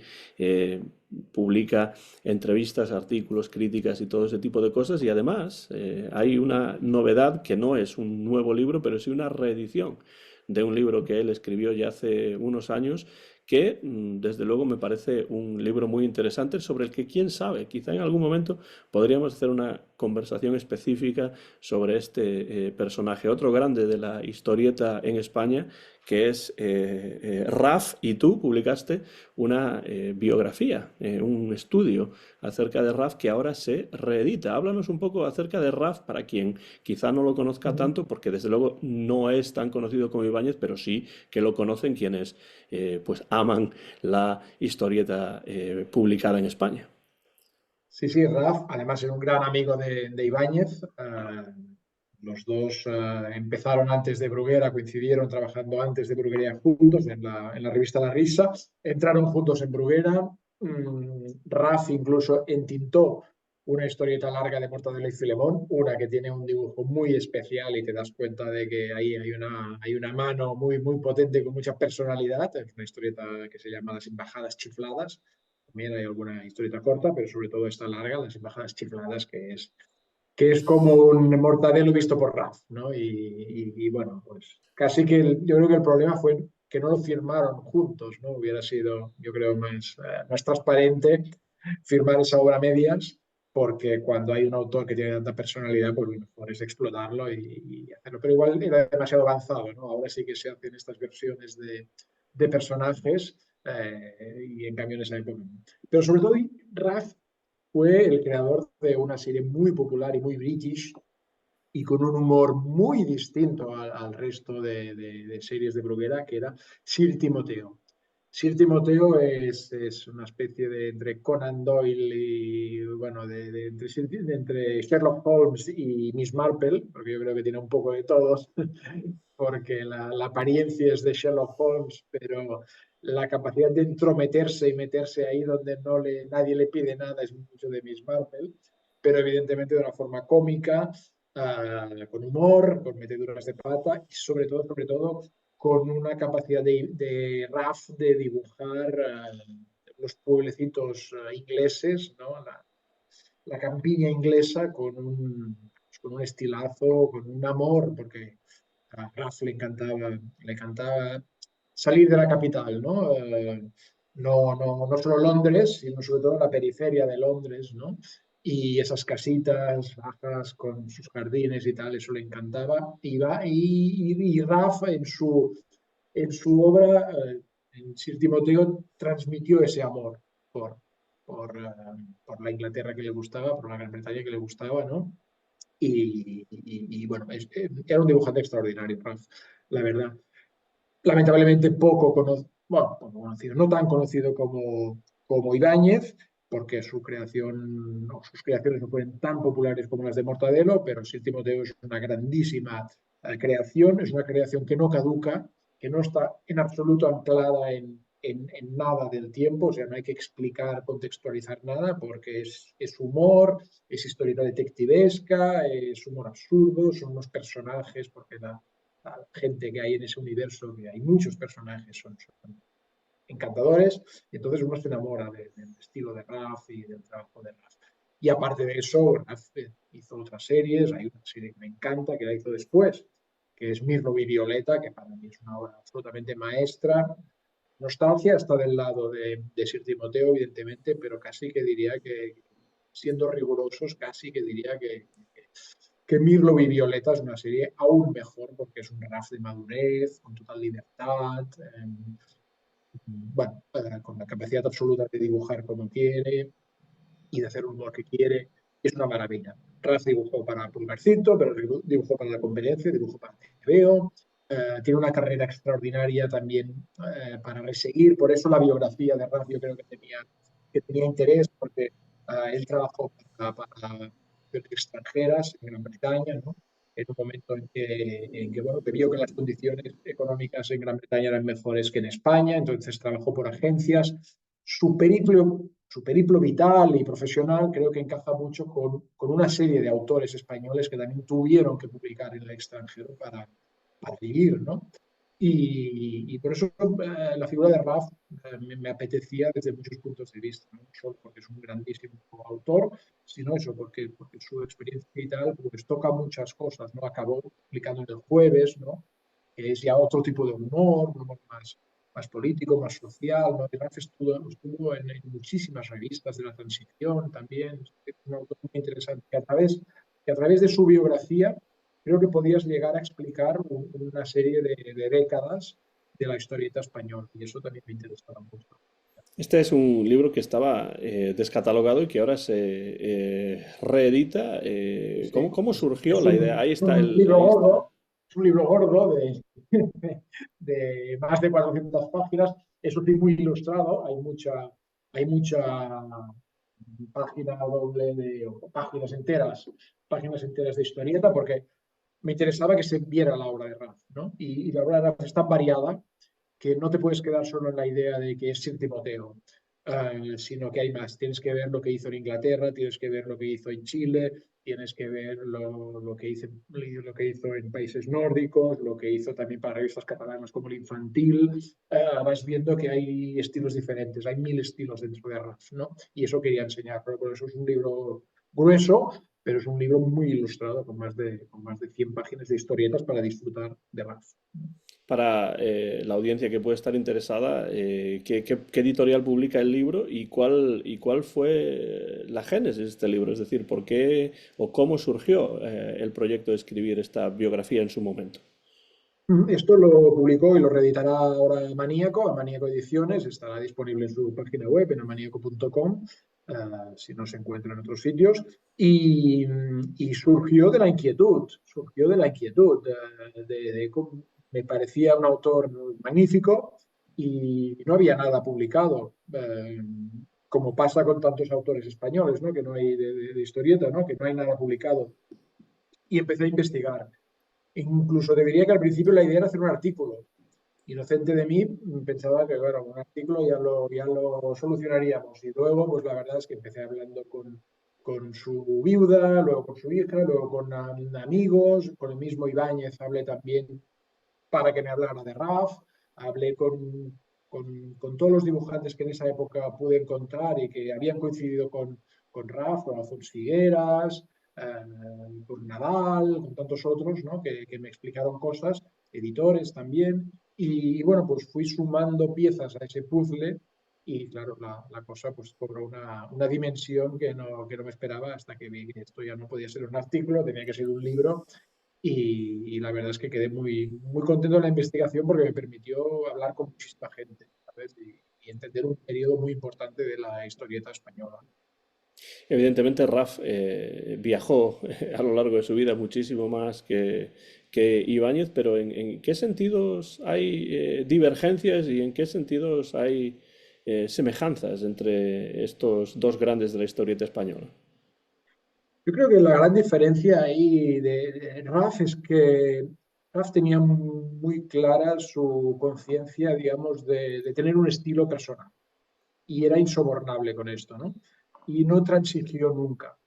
Incluso yo diría, y en el libro lo sostengo, que veo un momento en el que Raf transige, cede y se adapta a las peticiones de la histórica editorial Bruguera, inmediatamente se va, ¿no? Y yo veo, es una teoría, pero yo veo que ahí hay un momento en el que él ve que cruza una línea que dice, no, esto no es mi estilo, estoy renunciando a mi estilo y se va, ¿no? Y entonces es cuando empieza a trabajar por el mercado inglés y luego por el mercado sudamericano, luego vuelve al mercado español, pero en 1000 revistas de estas que aparecieron y desaparecieron en el momento de la transición. Y cuando vuelve a Bruguera, que es en esa época del sulfato atómico, digamos, de Ibáñez, él crea un personaje que se llama Campeonio, que también es ese momento en el que Bruguera apuesta por una línea más cuidada y tal. Y sí, Rafa hace esto, pero sin dejar de ser Rafa, ¿no? Y yo creo que ahí había algo suyo que él tenía claro que tenía un estilo y que por mucho que lo cambiaba, lo adaptaba, porque el RAF de TVO no es el mismo RAF que el de Pulgarcito, digamos que yo creo que lo hacía dentro de unos límites y había cosas a las que no renunciaba. Y además a veces hace gracia porque ves que al principio de una serie parece que sí, que sigue un poco las directrices, ¿no? Pues si tienes que trabajar para el TVO tienes que ser más blanco, más tal. Parecía que lo hacía un poco, pero luego ya se iba y hacía un poco su estilo, ¿no?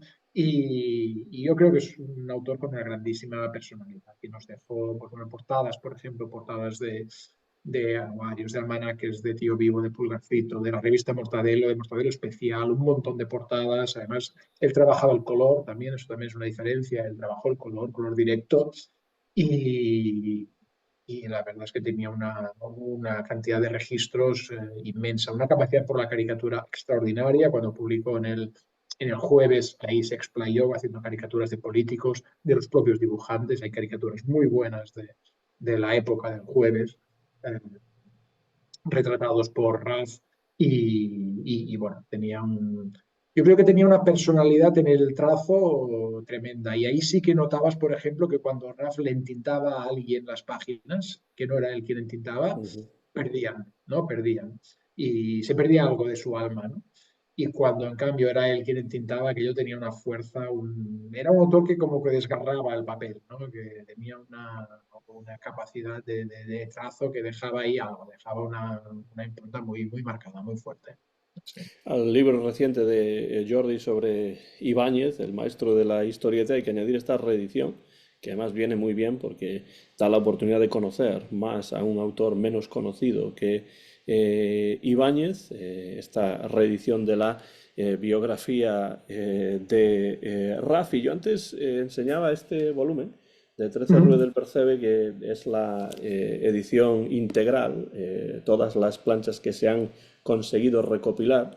Pero además de esta edición integral que yo tengo aquí y que conseguí pues hace unos meses, y además muy contento por tenerla porque es una de mis series favoritas del cómic en general, ya no solamente de Ibáñez. Pero también parece ser que hay una novedad que tiene que ver con 13 Rue del Percebe. Tú tienes que ver con esos textos Sí. introductorios. Háblanos un poco, porque claro, esta es una opción, pero hay más opciones para acercarse a 13 Rue del Percebe. Sí, claro. El Penguin, dentro de su sello Bruguera, está haciendo una colección que se llama Lo mejor de, y ahí se han publicado pues, álbumes de Vázquez, del propio Ibáñez, por ejemplo, de la familia Trapisonda, de Sacarino, de Mortadelo también, Lo mejor de Historietas Cortas, de Zipizape, de Raf. Y también se quiso hacer un Lo mejor de 13 Rue. Es verdad que, claro, cuando tienes la integral, piensas, ¿no? ¿Y ahora qué podemos añadir? ¿No? Me propusieron hacer esta selección y, claro, la principal duda era, bueno, ¿cómo teniendo una integral que empieza? Entonces, esto es complicado. Es verdad que, bueno, a nivel editorial puede tener sentido porque te diriges a un público distinto, igual no es un público tan especialista como tú que quieres tener toda la obra completa y también pagar un precio más alto por esto, sino que igual estás probando cosas, ¿no? Y bueno, no deja de ser otro formato, pero me planteé, bueno, de qué forma hacerlo. Entonces distribuí el libro en pues, un enfoque mío que justificaba la selección, ¿no? Entonces hablé de cuestiones como pues la narrativa que hay en algunas secuencias de 13 Rue, que una página conecta con la siguiente y ves que hay una evolución. Es un capítulo, otro capítulo dedicado a las transformaciones de la casa, momentos en que la casa, pues ella misma es la protagonista porque está inundada, porque está a oscuras, porque le han dado la vuelta.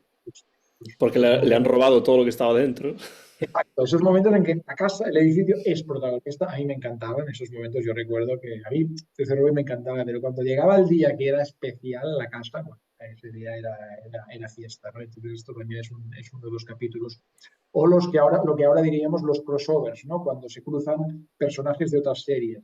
En 13 Rue aparece Mortadelo y Filemón, aparece Pepe Cotera y Otilio, y aparece sobre todo Rompetechos, que Ujú. casi es un personaje más, es un vecino más, casi bueno, un vecino accidental, porque se confunde, siempre está ahí un poco confundido, pero Rompetechos aparece en muchísimas páginas de 13 Pasando por Rue, la ¿no? calle, sobre todo, ¿no? Sí, sí, sí, y a veces también se cuela por ahí dentro, el ascensor, y bueno, y entonces, bueno, pues lo dividí en estos, digamos, capítulos y cada uno tiene una pequeña introducción y terminamos la obra con unos, digamos, extras, ¿no? Que son unas páginas poco conocidas, a veces páginas que están conectadas con el universo 13 Rue, pero que no son exactamente 13 Rue, pero que son interesantes, que alguna no se había publicado nunca en álbum. Hay también portadas de la edición alemana que no se habían visto aquí. En Alemania se hicieron como 10 portadas y en España no se hicieron tantas. Algunas de estas las reproducimos directamente de originales. Hay 3 portadas sacadas de original. Hay una reproducción de original de una página de 13 Rue histórica, también, que es todo un hallazgo. No es fácil encontrar original de esta época.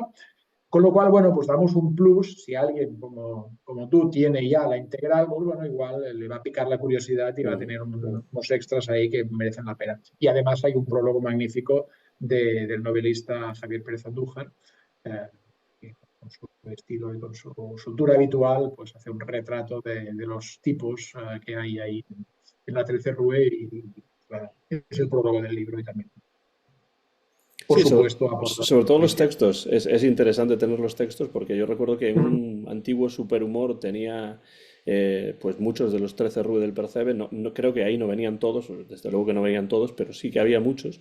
Y yo disfrutaba mucho con eso cuando era pequeño, pero claro, ese superhumor está prácticamente destrozado, con lo cual, pues claro, conseguí la integral, pero ahí faltan los textos. Y a mí me gusta mucho que se hagan ediciones que incluyan pues introducción, prólogo, etcétera. Quizá por mi interés más académico, a lo mejor en estas cuestiones, pues eso me atrae, ¿no? Por ejemplo, los archives Tintin, ¿no? Cuando están Claro. ahí todos esos documentos gráficos y textos, paratextos, etcétera, pues siempre es algo que me interesa, con lo cual creo que esa edición de 13 Rue del Percebe es desde luego también de interés.